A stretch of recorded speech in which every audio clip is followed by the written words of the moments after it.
Paranormality by Richard Wiseman. Read by Peter Noble.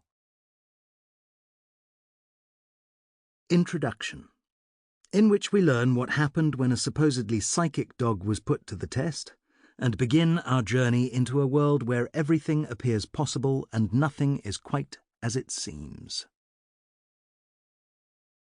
As I gazed deep into the eyes of J.T., several thoughts passed through my mind. Was this cute little terrier really psychic? If not, how had he managed to make headlines around the world?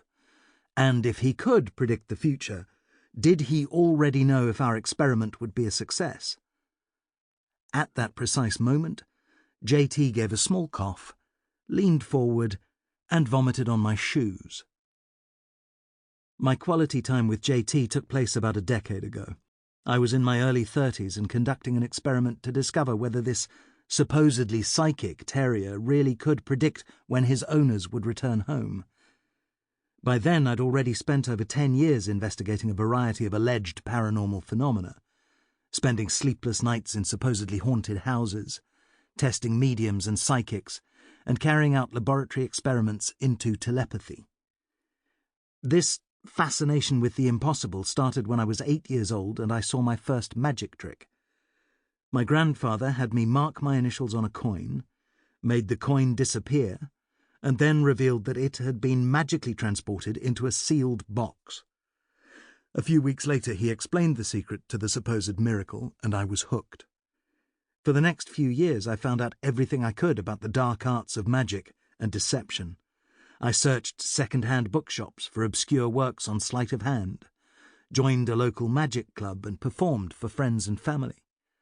By my teens, I had a couple of 100 shows under my belt and had become one of the youngest members of the prestigious Magic Circle. In order to successfully deceive an audience, magicians have to understand how you think and behave. More specifically, they need to know how to make you misperceive what is happening inches from your nose, prevent you from thinking about certain solutions to tricks, and persuade you to misremember what has happened right in front of your eyes. After fooling people on a twice-nightly basis for several years, I became fascinated with these aspects of human behaviour, and eventually decided to enrol for a psychology degree at University College London. Like most magicians, I was deeply sceptical about the existence of paranormal phenomena, and had confined them to a mental file drawer labelled "not true but fun to talk about at parties." Then, when I was just coming to the end of the first year of my psychology degree, a chance event changed everything.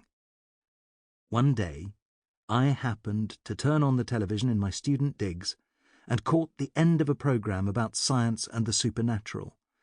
A young psychologist named Sue Blackmore popped up on the screen and explained that she was also fascinated by things that allegedly go bump in the night. Then she said something that had a huge impact on my career.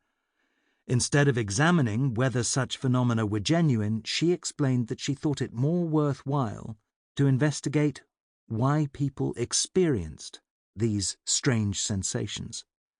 Why did mothers think that they were in telepathic communication with their children? Why did people believe that they'd seen a ghost? Why were some people so certain that their destiny was written in the stars? Suddenly the penny dropped. Before then I hadn't seriously considered carrying out any research into paranormal phenomena.